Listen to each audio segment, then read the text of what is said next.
Di tempat ini dinaungi seekor naga baru kelinding yang saya lihat beliau ini kebanyakan ada yang melihat itu berwarna hijau metalik ataupun berwarna keemasan.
Assalamualaikum warahmatullahi wabarakatuh.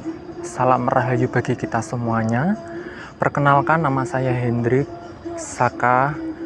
Kali ini saya bareng tim dari Eksaka Channel berkesempatan untuk mengunjungi salah satu tempat, yaitu Danau Rawapening. Kali ini Eksaka Channel membuat video pertama kali di Danau Rawapening ini. Ada cerita apa saja di Danau Rawapening ini?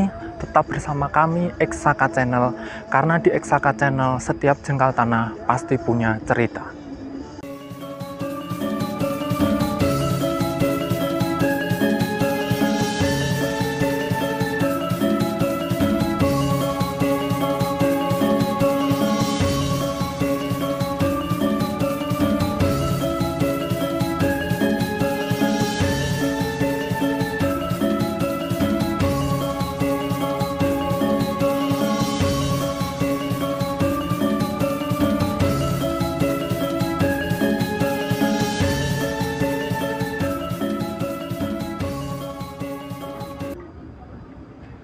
Kali ini Eksaka Channel ingin sedikit menceritakan tentang legenda terbentuknya Danau Rawapening ini. Suatu ketika Danau Rawapening ini sebelum terjadi itu ada sebuah kisah, yaitu seorang dewi cantik bernama Dewi Ari Wulan, yang beliau ini ingin memiliki pusaka untuk beliau itu mau rewang atau dia itu mau mempunyai pusaka. Kemudian beliau tersebut pergi ke suatu padepokan, yaitu padepokan yang berada di Lasem, yaitu padepokan yang dimiliki oleh Ki Hajar Salokantara. Di situ Dewi Ari mendapatkan sebuah pusaka, tapi dengan satu syarat, yaitu beliau tidak boleh memangku pusaka tersebut. Tetapi Dewi Ari memangku pusaka tersebut sehingga terjadi suatu kejadian, yaitu pusaka tersebut masuk ke dalam perutnya. Lambat laun dan lambat laun Dewi Ari mengandung semakin besar dan semakin besar. Suatu ketika Dewi Ari pergi ke sebuah dataran tinggi yang sekarang yaitu menjadi Candi Gedong Songo, dan ada suatu situs di situ, yaitu situs mata air suci. Di situ Dewi Ari melahirkan seekor ular naga yang diberi nama Baru Kelinding. Baru Kelinding tumbuh dewasa dan dia mencari seorang bapak, yaitu bapaknya yaitu yang memiliki pusaka pada awalnya, yaitu Ki Hajar Salokantara yang bertapa di sebuah gunung. Ketika Baru Kelinding ingin mencari ayahnya yang bertapa di sebuah gunung, Baru Kelinding diberi sebuah pengenal oleh ibunya, yaitu sebuah genta atau kelindingan dalam bahasa Jawa, atau disebut juga lonceng dan sumbing yang harus dipakainya.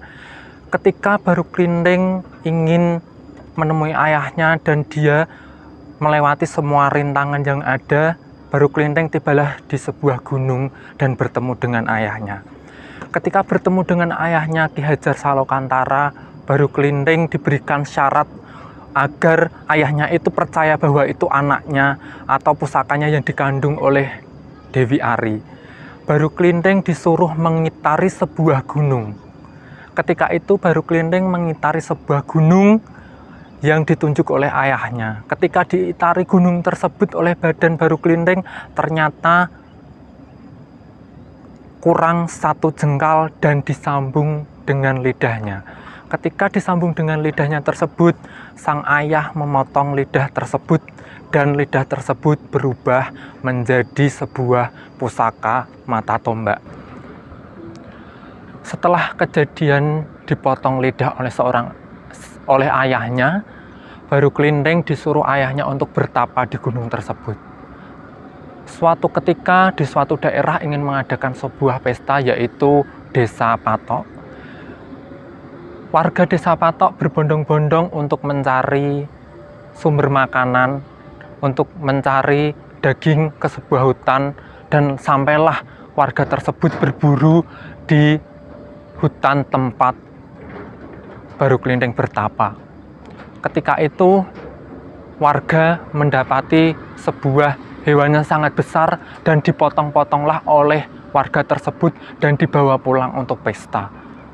Suatu ketika pesta itu telah terjadi dan pesta itu telah berlangsung, sosok Baru Klinting tersebut berubah menjadi seorang anak yang sangat dekil, sangat kotor karena tubuhnya dipenuhi dengan sisik. Ketika Baru Klinting ingin masuk ke desa tersebut mengikuti pesta dan Baru Klinting ingin menjadi tamu, tetapi semua warga yang berada di situ langsung menolaknya karena tubuh Baru Klinting yang tidak pada umumnya seorang anak. Ketika itu Baru Klinting tibalah di sebuah rumah, yaitu rumah nenek tua, yang menyambut Baru Klinting dengan hati sangat gembira. Ketika anak tersebut yang merupakan Baru Klinting tersebut, dia bertemu dengan nenek yang memberikan makan. Setelah itu Baru Klinting memberikan pesan kepada nenek tersebut untuk menyiapkan sebuah lesung dan dayung.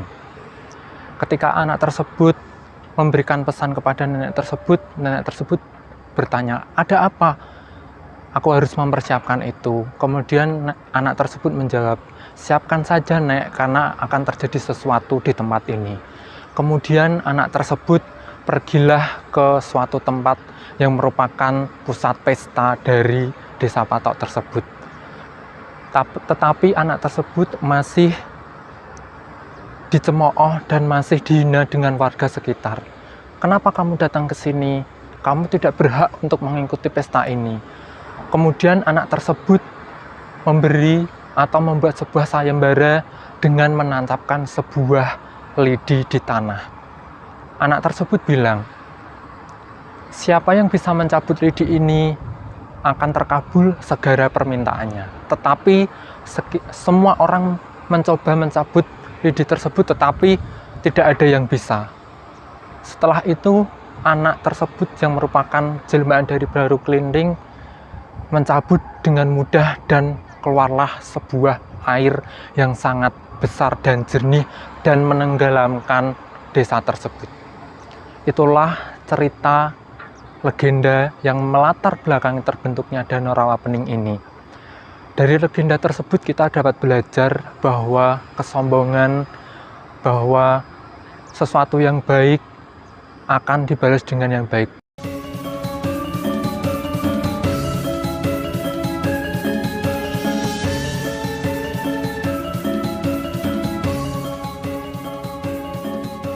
Kesempatan kali ini di sini sebelumnya itu saya memang sudah diundang di sini 2 kali. Jadi tapi baru kesempatan ini, dan kesempatan ini itu pertama kali Eksaka Channel membuat video itu di sini. Jadi semoga video ini seterusnya menyusul video-video yang lain sehingga kita bisa mengeksplor, kita bisa mengunjungi ke tempat-tempat yang lain. Di sini di tempat ini, di Danau Rawapening ini, saya mau sedikit melihat atau secara sudut pandang mata saya, secara metafisika. Di tempat ini dinaungi seekor naga baru kelinding yang saya lihat beliau ini kebanyakan ada yang melihat itu berwarna hijau metalik ataupun berwarna keemasan, tetapi di sini saya diperlihatkan beliau itu berwarna putih seperti sisik ikan putih, ada ungu-ungu birunya seperti itu. Beliau di sini seperti yang diceritakan di legenda tadi, beliau memakai atau membawa sebuah kelintingan atau membawa sebuah genta ataupun lonceng. Kayak saya lihat itu loncengnya itu berada di ekor, dekat ekor, kemudian dia memakai sumbing yang itu full sampai kepalanya. Sumbing itu seperti hiasan yang dipakai di telinga, seperti di tempat pewayangan tersebut. Beliau naga baru kelinding tersebut memang berada di sini, yang beliau sudah berada di sini. Beliau berada di belakang karena di belakang ini merupakan hulu dari sungai Tuntang itu sendiri. Kemudian di sini pun saya melihat sebuah portal dimensi atau pintu masuk menuju ke kerajaan yang berada di sini. Tepatnya di belakang saya di sini merupakan hulu dari sungai Tuntang. Bisa dilihat di sebelah sana ada jembatan jalan raya Semarang Solo, kemudian ada jembatan kereta juga yang berada di sini. Selain beliau naga baru kelinding, di sini saya melihat seseorang, bukan sebuah tapi seseorang laki-laki memakai baju putih. Beliau tidak bisa disebutkan namanya siapa. Kemudian ada juga di sini seorang perempuan sama memakai bajunya, ada putihnya, kemudian dia memakai selendang juga. Beliau tidak bisa untuk saya sebutkan namanya karena memang permintaan dari beliau seperti itu. Selain entitas tersebut itu di sini itu saya lihat banyak sekali beberapa memang makhluk-makhluk atau sosok-sosok yang seperti siluman, mohon maaf. Saya lihat ada siluman beberapa, tapi yang dominan di sini yang memang beliau yang mendampingi dari awal pertama datang ke sini dan mengundang ke sini itu 3 tersebut, yaitu sosok baru kelinding, kemudian sosok perempuan tadi, dan sosok laki-laki. Di sini beliau berpesan kepada saya ketika memang ada suatu kejadian, misalkan ada, mohon maaf, pemancing ataupun yang tenggelam, itu bukan 100% itu kesalahan beliau atau beliau yang membuat, tetapi yang saya lihat di sini karena memang human error atau memang terjadi dari pemancingan tersebut terpeleset atau perahunya terbalik, tetapi ketika pemancing tersebut itu tidak bisa berenang dan tidak membawa sebuah alat pengaman pelampung. Jadi kebanyakan terjadi seperti itu. Jadi kalau memang di sini itu santer terdengar kalau memang meminta tumbal itu, kalau menurut saya tidak, karena beliau sendiri bilangnya seperti itu, karena memang itu murni kecelakaan, bukan dari beliau. Kemudian kalau memang ada yang bilang di dekat jembatan itu ada sesuatu hal yang menunggu di sana, itu memang benar, karena di sana itu seperti kalau saya lihat itu jalur yang memang tembusnya itu di belakang saya ini, persis itu agak ke sana dikit itu memang ada sebuah portal dimensi atau gerbang untuk menuju ke sini. salah satu gerbang, bukan satu-satunya gerbang, tapi salah satu gerbang, karena di tempat ini itu memang dikelilingi banyak sekali gunung.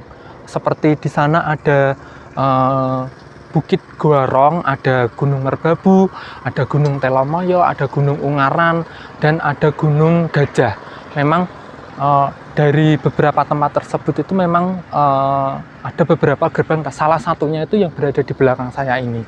Kemudian ketika memang mau melakukan aktivitas di sini itu lebih baik yang pasti kita berdoa, meminta izin, itu udah pasti, sehingga ketika kita mencari rezeki atau bekerja atau memancing atau wisata di sini itu diberikan keselamatan sampai dari berangkat sampai awal, seperti itu. Kemudian ini angin itu sangat berembus kencang dari sana, ini bisa dirasakan di sini. Jadi memang di sini kita memang sudah ditunggu dan dari beberapa hari yang lalu, tetapi baru kesampaian sekarang. Dan semoga dengan adanya video ini sedikit menambah